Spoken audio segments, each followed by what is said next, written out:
So I'm really excited to share them with you guys. Every time I read that, I was filled with a deep, seething fury to be hunted down on live stream by a cybertronically enhanced teenager. Hey, it has been 96 days since I have seen you guys here on this YouTube channel. I've missed you. Thank you if you guys are coming back from my first 2 videos, and if you're new here, I'm pretty new too. This is only my 3rd video. I'm happy to be back. So here's the deal. I went into a pretty bad reading slump, and for a while there, reading alone felt like a Herculean task, let alone making a whole YouTube video. And then I got out of it and I read a ton. And so I have 15 books to go over with you guys here, which is less than I would have wanted to read in 3 months, but also more than I wanted to cover in one video. So as reading slumps go, these last few months have been the result of a few casualties, 3 to be exact, in the form of DNFs. 2 of these I will put the caveat on that I do want to finish later. It's just they weren't the right book for the right time for me. The first one is The Poppy War by R.F. Kuang, which I just decided was not good for my mental health in this moment in time. The second is Act Your Age, Eve Brown by Talia Hibbert, which I actually liked, but I had just read a contemporary romance and I didn't really want to read another contemporary romance, but I tried to make myself read it, which was a bad move. The only book of the 3 that I didn't like and don't plan to go back to is What Wakes the Bells by El-Mohtar. I'm going to be completely honest, I just got really bored. If you are intrigued by the idea of Czech folklore and a gothic young adult fantasy novel based off of Czech lore, then I think that that would be up your alley. You should give it a try. Please don't let me dissuade you. Hey buddy. Hello, this is Alfred. My boy, I love you. I will say that in the last 3 months, most of the books that I've read, most of the 15 have been great. 4 of them have been 5-star reads, and 1 of them was a 6-star read that broke my reading scale. Okay, I took a quick break to put Alfred down, but he's already trying to get back on my lap, so this may be a chaotic video, but you know, this has already been a chaotic video making process, so here we are. He is actively climbing under my arm and headbutting my hand. We're gonna get started. Starting off strong with one of my favorite reads of this year so far. We've got This Is How You Lose the Time War by Amal El-Mohtar and Max Gladstone. This is a story that needs to be experienced, so I'm not going to give you a whole lot to go on. It is a sapphic love story that takes place over spans of time and space, and it is told in what feels like little short story snippets. And the 2 point of view characters are on opposing sides of a time war, and they are communicating via letter. That's the most I want to give you. But it's so good. It's so sweet. It feels like falling in love. It's one of the few romances that as I read it, I'm like, this is how it feels to slowly grow deep affection for someone and notice like, oh, I'm in love with them. When did I fall in love with them? You know, like it's beautiful. Each chapter goes back and forth from the character that Amal El-Mohtar writes to Max Gladstone and his character. And so their back and forth is really interesting. I didn't have any problem with the jump between 2 different writing styles because they seem to meld really well, though they are objectively quite different. I feel like I only understood about 75% of what was happening, but not to the book's detriment at all. I feel like the reader in a book like this should be confused because it's insane what's going on in this book. It is a fun read. It's beautiful. It really captures that feeling of growing adoration. And I did give it 5 stars. So I did read this book on Libby. It has a page count of 208 pages, a story graph rating of 4.01, and my rating is 5 stars. Of course, now it's starting to thunder outside because why wouldn't it? So the next book that I read was an audiobook. It was Careless People by Wynn-Williams. I don't have a ton of notes on this because I read it as an audiobook, and I'm just pretty bad at taking notes on audiobooks because I'm doing dishes or folding laundry or driving while I listen to it. So I'm kind of going off the dome here. So this was written by an ex-Facebook executive who aimed to shine a light on the problematic practices that she witnessed throughout the rise of Facebook and as it persisted for her tenure at Facebook/Meta. This book was really intriguing and it did keep me engaged to the end. It was a very scathing expose, which I believe was its intention. But the author's failure to acknowledge her own complacency in the practices that she is aiming to expose did rub me the wrong way. It is interesting and it is informative, but it is also boastful in a way that I find somewhat bothersome, so I only gave it 3.5 stars. I'm happy I read it. I feel better informed, and I do feel like the author did what she set out to do. But I did not quite enjoy reading it because I was getting frustrated with the author's voice. I did read this book on Libby via audiobook. The playtime for this book was 13 hours and 16 minutes. It had a Storygraph rating of 4.21, and I gave it 3.5 stars. Let's start on book 3, Book Lovers by Emily Henry. This was my first Emily Henry book, and it was a really great foray into Emily Henry. If I remember this right, and I did read this 2 months ago, so I might have the details a little bit off, this is about a book agent whose sister drags her on a little, babycation, baby moon, I guess. Before she has the baby, her and her sister go on this little vacation to a small town where she happens to run into her professional rival. And as they do in contemporary romance novels, hijinks ensue. Even though I don't remember a ton of the little details, I do remember that one of the main motivators for our main point of view character is that she wants to steal this guy's apartment and give it to her sister. And I think that's a hilarious thing to just be motivated by the theft of a whole apartment. I guess she's not stealing it. It's like a bet. This is exactly the story that I needed when I was wanting to read a contemporary romance. I remember that just being oh, this is great. And I do like Emily Henry. This is so exciting because this was my first Emily Henry book. There are 3 Emily Henry books on this list. So it felt like a really cute introduction to it, and I liked it. So I wanted to give it 4.5 stars, but I did take off half a star because our main point of view character kept using the word smout, to describe a facial expression that is the mixture of a pout and a smirk. And every time I read that, I was filled with a deep, seething fury. And so I could not abide that. It upset me greatly. Otherwise, though, such a fun book.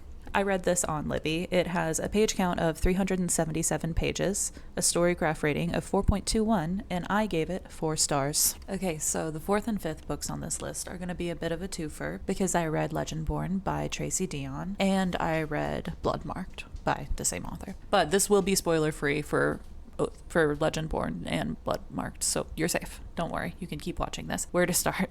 Okay, this is about a girl named Bree who starts at an early college program at UNC, University of North Carolina, I believe. She is 16 and her mother has recently passed away. And while she is there, she stumbles upon a secret society of demon hunters. And in this Demon Hunter Secret Society, they almost worship King Arthur and the Knights of the Round Table, and a lot of their higher up members who have magical powers are descendants of King Arthur and the Knights of the Round Table. And Bree decides to infiltrate the secret society because she believes that they have something to do with the death of her mother. So that's the beginning of this story, and let me tell you, I loved it. I loved it. I get the hype. The hype is real and it's justified. It's so good. The way that Tracy Deonn depicts Bree's grief at the loss of her mother and how she handles it is so human and so real that sometimes I forgot I was reading a book. It did make me cry, especially while she's a kid. She's a kid who's going through so many life changes that are not just the loss of her mother. She's starting a new school, finding a secret society of demons. Is she discovering her own maybe secret history? Who knows? Maybe. It's phenomenal and it's gut-wrenching and it's great and you should read it. I have no notes on this. My library finally gave me Oathbound. They took forever to do so. I almost bought it, but I'm really trying to go no-buy as much as possible and stick to Libby, and so that is what I'm doing. Quick thoughts on Bloodmarked, because I don't want to give any spoilers. I thought it was a wonderful sequel. I love how it expanded the world and expanded the cast of characters, and some of the characters that are introduced in Bloodmarked are my favorite characters, so that's fun and cool. The only reason I knocked off 1 star and gave it 4 stars instead of 5 stars is it really does kind of suffer from that second book syndrome where it's setting the time, the place, the people for the next portion of the story, and it didn't knock my socks off the way Legendborn did, but it is still really good. So that's my thoughts on that. I'm having a fun time with Oathbound. I will give you my review on that in my next review video. But for Legendborn, I read it on Libby.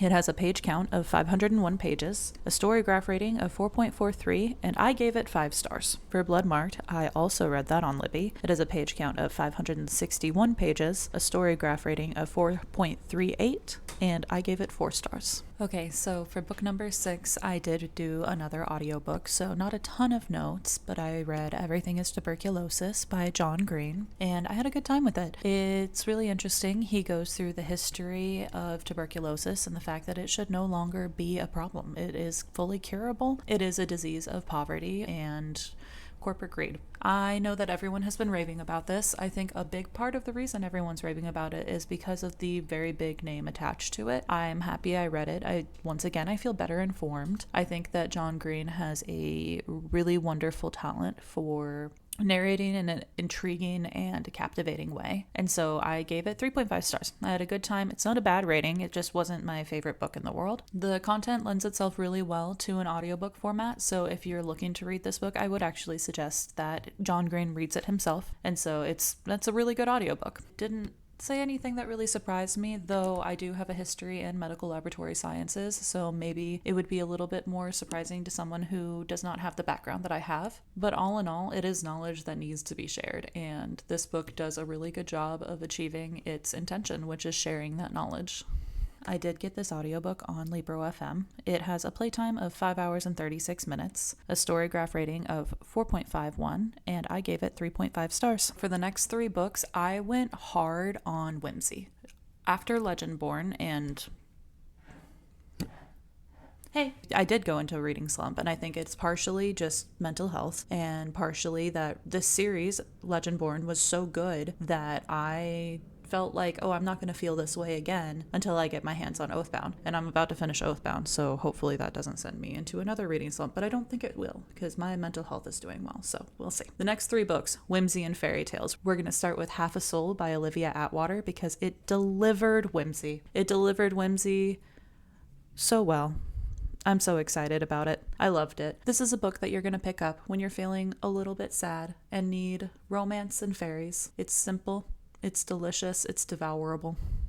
It's so good, but it is unique, and I like that. This is about a girl in the Regency era of England who is cursed by a fairy to feel numb to the majority of the emotional spectrum. And her cousin are going to London to take part in the London season, because this is the Regency era, and shenanigans ensue. It's so good.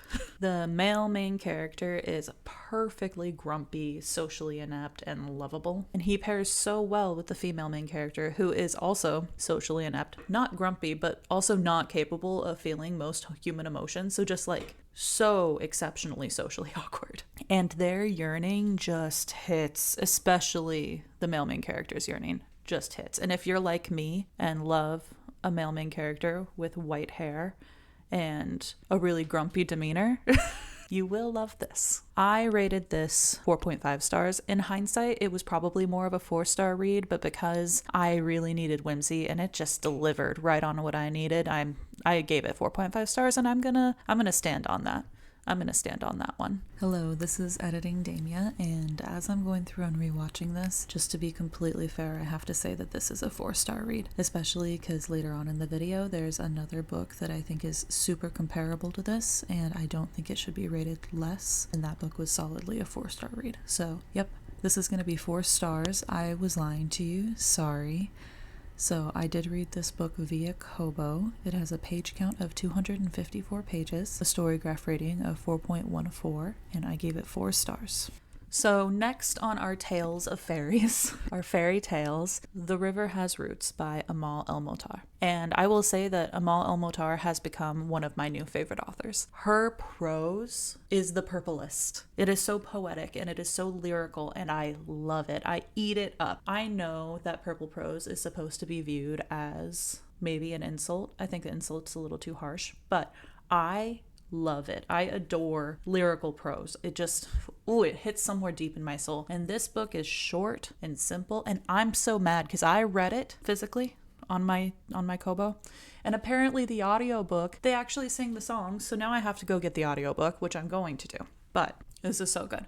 This Is How You Lose the Time War made me want to explore more of El-Mohtar's work, and I am so glad that I did. Because this book is so short, it's only 133 pages. I didn't take a whole lot of notes on it, but one of the notes that I did take was that Amal El-Mohtar alchemizes words into flowers, and I stand by that. Since it is a really short read, I don't want to give too much away. At its heart, this is the story of two sisters whose duty and job it is to sing to and care for the willow trees that mark the entrance to the Feyworld. And it is a story of their deep love and their bond. It is also a bit of a cautionary fairy tale, and it is also a little bit of a love story. It's really beautiful. Definitely solidifies Amal El-Mohtar as an auto-buy author for me, so that's great. I read this via Kobo. It has a page count of 133 pages, a story graph rating of 4.28, and I gave it 4 stars. Okay, so last on our list of fairy whimsy, I read Emily Wilde's Encyclopedia of Faeries by Heather Fawcett. So our main character is Emily Wilde, an Oxford professor who studies fae. She lives in a world that's very similar to ours, except for the existence of fairies is known to be true, and it is her job to study them. And she is obsessive about it. So she goes on a trip to document a group of lesser-known fairies for her encyclopedia that she is working on. And she is surprised to be joined by her colleague, who is also kind of her only friend, and she's 99% sure that he's a fairy. He's also the most charming little shit you'll ever meet, and I love him. He's my favorite, man in a book that I've read in a while. I like him a lot. His name is Wendell. I really enjoyed this. It provided whimsy. It was cute. It was a fun setting, and I liked the characters a lot. I liked the community that they are in a lot. So I teetered on the edge of giving this 4 stars, but I'm giving this 4 stars. If I gave Half of Soul 4 stars, I enjoyed this just as much. I was really teetering back and forth between 3.5 and 4, but I had a lot of fun with this, and I am more excited to read the next book in this series than I am Half a Soul. So I'm giving this 4 stars for sure. Yep. I gotta go back and change my reviews. It's not 3.5, it's 4 stars. I read this via Libby. It has a page count of 317 pages, a story graph rating of 4.08, and I gave it 4 stars. Somewhere near the end of May and early June, I decided I was done with whimsy, apparently, because I started reading a book that is the opposite of whimsy, but also my favorite book on this list. And right now, my favorite book that I've read this year. Also maybe one of my favorite books ever. Blood Over Brighthaven by Amal Wong. It is the first book on this list to break my reading scale. I gave this 6 stars. I think that the ending maybe could have used a little bit of work, and I won't go into that, but I still 6 stars. I maybe have one critique of it, but still 6 stars. Great book. I read this for book club. I'm part of Lexi Newly Nova's book club on Patreon. If you love her, you should also join that and support creators that you love. I attribute this book with single-handedly saving my will to read, because even after reading all those whimsical books, I was still DNFing books. I was still having a hard time, and this book made me want to eat up books again, like I'm used to. This follows the first female high mage in this magical, industrial, utopian city called Tehran. This society has a very oppressive and misogynistic class system, so the only way that our main character, Siona, was able to reach the status that she has is by being literally the best, most smartest, most amazing, coolest lady ever. She's not particularly likable, and her moral compass is whack, but she is so capable that it is insane. You follow her and her lab assistant Tommel, who belongs to a group of people who are even more oppressed in the society than women are, as they discover the secrets of this city. And that's all I will say on that. There was a really big twist that I should have seen coming, and I did not see it coming, which really impacted, I felt it. I felt that twist in my bones. Yeah, this is my favorite book that I've read so far this year. It emotionally ruined me. 6 stars. I loved it. Go read this. It'll make you cry. It's not whimsy. It's hardcore. I read this on Kobo. That is a page count of 527 pages, a story graph rating of 4.51 stars, and I gave it 6 stars. Okay, so after Blood Over Brighthaven, I really needed something sweet, and so I turned to Emily Henry and I read 2 of her books. I started with beach read because I was actually going on a trip with my partner's family, and we were going to St. George Island, which is a gorgeous beach in the panhandle of Florida. And so I wanted to read something beachy and fun, and this is called Beach Read. It broke my heart, but it also was really good. I would say that this is my least favorite Emily Henry book that I've read so far, but that doesn't make it bad. I enjoyed it a lot. It's just like, I think that the two characters were the least relatable to me. I didn't love the male main character as much. He just wasn't my type, you know. So this story follows a romance author whose father has recently passed away. And while she is getting his house ready for sale and uncovering some of his past, she finds out that her new neighbor while living in this house is actually her college academic rival and kind of her professional rival. He's a lit fic author. One thing leads to another, and they challenge each other to a bet in which each author has to write a book in the other author's genre, which is fun. It's a fun little bet. I like a bet. This one is super cute, a lot more emotionally devastating than I was expecting for a book called Beach Read that I was reading on the beach. It had me crying on the beach, but it was still a fun time. I read this on Libby. It has a page count of 361, a story graph rating of 4.08, and I gave it 3.5 stars. All right, next one is my favorite Emily Henry book so far. Actually, I will go as far as to say this is my favorite contemporary romance so far that I have read. I like it a lot. It is Funny Story by Emily Henry. Whew, I adored this. This was so much fun. So this is about a librarian and a bartender who are roommates in a funny situation that is not so funny to them. Their respective partners are childhood friends who left them to be together. So her ex-fiance and his ex-girlfriend are now engaged, and they moved in together because he had an extra room.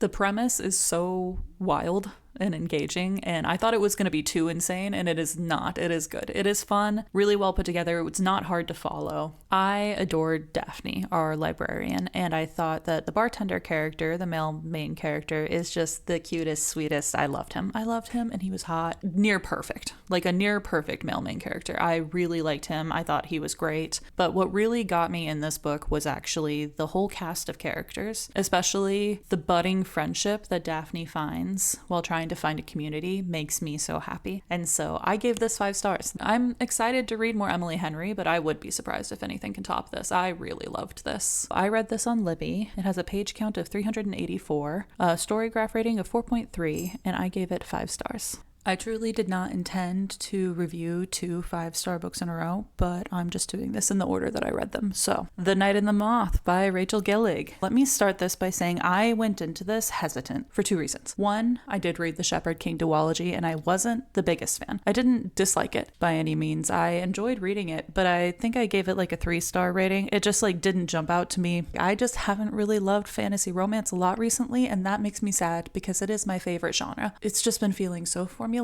and so like the same story is getting turned out over and over again that I've been hesitant to pick up fantasy romance because it's an investment of time. Most of these books are pretty big and I want to enjoy what I read. I know that I read a lot for content, which is fine, but that's not why I read. I read because I want to enjoy it. And so this was a great surprise. It was a great surprise because I loved it. It was unique. It had interesting characters, interesting dynamics, and my favorite companion character that I think I've ever read ever. I love the gargoyle. I love him. And I know that everyone's saying this. This is not a hot take, but oh my gosh, she hit that target with him. She said, I'm going to make everybody love this gargoyle. And Rachel, you did a good job. Okay, so this is set in a world where omens are gods. And our main character is a diviner. She divines the future from the gods that are the omens for people for a price. And it is her and her 5 sisters who do this sacred task. And one day, her 5 sisters disappear one by one, and she has to investigate this. And I don't want to give anything else away because it is so interesting. I want you to go into it the way I did, which was just like unsure what I was diving into completely and just loving it, having a good ride. So it was great. The content in this book may honestly be closer to like a 4 to a 4.5, but I gave it 5 stars just because it renewed my faith in the fantasy romance genre, and I needed that. Editing Damia here really quick. I forgot to make one point, and it'll bother me if I don't. So this book gives off Dark Souls vibes. Like honestly any of the Souls games, less Bloodborne, but definitely like Dark Souls vibes if Dark Souls was a little bit funnier. So that's all. I just wanted to come on here and say that because I would be bothered if I didn't. I read this via Libby with a page count of 400 and a storygraph rating of 4.48. I give it 5 stars. I feel like my reviews are getting a little bit more chaotic and short and me just ranting, and I think that is because I have been filming for 3 hours now and I'm getting tired. So, Fable for the End of the World by Ava Reid. Now, let me go into this saying I had very high expectations for this book because Ava Reid is one of my favorite authors. And unfortunately, this is probably my least favorite book by her so far. That does not mean I didn't like it. It's still good. I still gave it 3.5 stars. This book is set in an uber capitalist near future Northeast America where a corporation that is suspiciously similar to a corporation that we all know has taken over like all of the functions of the government in this area. And the world has been irradiated from nuclear war. So you have animals and people who have been genetically modified. The corporation that runs this government allows people to take on a certain level of debt. Once you reach that upper threshold of debt, you are forced to sponsor one of your loved ones as a lamb to be hunted down on live stream by a cybertronically enhanced teenager, which is an interesting premise. So we follow our 2 characters. One is going to be a girl who has been sponsored to be a lamb, and the other is our angel. And it's a sapphic love story, so we can see where that goes there. It's fun. It is fun. I didn't expect it to be dystopian romance because I just put it on my Libby's hold list. As I've said before in this video, I love poetic prose, and Ava Reid really usually hits that target for me. And unfortunately in this book, like the writing was beautiful, but it was not the level that I have come to expect from Ava Reid. It was not that lyrical, beautiful prose, which makes sense. This is a different story than I've read from her before. But, you know, my expectations were different than what I got, and that's probably my own fault, to be honest. I will say one thing that stays true with Ava Reid is her imagery is incredible. Every time I read one of her novels, I feel like I am in a movie. I almost feel like I'm in it. Like, her books make me forget that I'm reading, and I love that. And it's really just her description of imagery is not just like uber descriptive, but is so just, it like plugs into my brain. I don't know how to word that better. A very niche take though is that this really reminded me of when Lights wrote a comic book to go with one of her albums. It's called Skin and Earth. I think I have it actually. Wait, one sec. I'm gonna go see if I have it. I have it. I have the normal album and the acoustic album. Okay, isn't that gorgeous? So this whole vibe and aesthetic really reminded me of Fable for the End of the World. So, yeah, it's good. If you liked this, you'll like it. Yeah, so I thought it was fun. I really enjoyed it. Not my favorite Ava Reid, but not every book can hit the mark that Juniper and Thorn hit for me, or A Study in Drowning. Those are 2 of my favorite books. And so, you know, it was still fun, unique and cool and interesting, and the characters were fun. I wished the world got more fleshed out because that was an interesting premise for sure. So I read this on Libby. It has a page count of 384 pages. A storygraph rating of 3.82, and I gave it 3.5 stars. So, book 15. We're here. I'm tired, but we've made it to the end of my book reviews. Piranesi? I've heard it both ways. Piranesi is what I'm going with. Piranesi by Susanna Clarke. So this follows a scientist who lives in a house that is seemingly an unending expanse of classical hallways filled with statues. And there is the sky above with the birds and the ocean below with the fish. And that's it. That's what he's got. That and the other, which is the only other living person that he knows to be in the home that he lives in. And that's all I'm going to give you, because this is a really good book to sink your teeth into. It feels like a puzzle. From the beginning, you're trying to figure out what's going on. Why is he here? Who is he? And it's very, very fun, very interesting. I liked it a lot. I have not read a lot of speculative fiction, and so this was a fun, foray into that genre. It was also so compulsively readable that I read it in one day. I didn't do anything else that day. I just read this. I love it when I can do that with a book, just get lost in it. It did, for some reason, remind me of the first time I played the video game Gree, which I don't know if it's not really relevant to it at all, but it felt like the same feeling. I enjoyed it. new to speculative fiction, so I gave this 4 stars. I'm interested in kind of, dipping my toes into this genre more, so if you guys have any suggestions onto books that have this same like vibe and feeling, I would love that. I read this on Libby. It has a page count of 245 pages, a storygraph rating of 4.3, and I gave it 4 stars. That mountain has been climbed. I have reviewed those books. I am going to make an effort to not have that many books build up in the future and do these more regularly so that I don't have to film for, 17 hours to get a video out. But here we are. I'm going to go over my TBR for the last half of the summer, but it is extensive. I've got like 24 more books that I want to read. I'm not going to go over 24 books with you. I'm going to go over the ones that I am the most excited to read. So we're just going to rapid fire those. I'm going to try to give you like 1 to 2 sentences that tell you why I'm excited for this book. Starting with Oathbound. I'm reading it right now. I loved the first 2 books. I'm enjoying it. Moving on. Next book, Critical Role's Tusk Love. I love Critical Role. When I found out this book was a thing, I cried. And it was written by the author of The Hurricane Wars, which is another book that I really want to read. All of this combined, I'm very excited to read it. All right, so Swordcatcher. I liked Mortal Instruments quite a bit as a kid, and I still hold that feeling in my heart from reading it the first time. So I am excited to read something new by Cassie Clare. Okay, next is Assassin's Apprentice. I love epic fantasy. The Wheel of Time is my favorite series of all time. And so I'm just really looking to sink my teeth into a long-running epic fantasy series again, and I'm excited about this one. The Ornithologist's Field Guide to Love. I simply want to read this because my partner and I are hobbyist bird watchers, and it sounds like a fun read. That's it. Bunny, I don't know what I'm getting myself into with this at all, but I just got it on my Libby's hold list, so it's coming up soon. And then The Raven Scholar, super hyped up, sounds right up my alley. I'm excited to read it. I'm caught up on my 2-month hiatus. Oh my gosh, the relief I feel right now is immense. It is immense. I have been putting off this video for so long. If you made it to the end of this video, thank you guys so much. I love you. I really, really love you. And if you want to see more of me, I have been a lot more active on my Instagram, which is linked down below and also in my bio. I'm also the most active on Fable, where I like to have conversations with people about books. You don't have to have a specific platform, just say hi. Thank you guys so much for being here, and take care of yourselves. I will see you soon. Bye.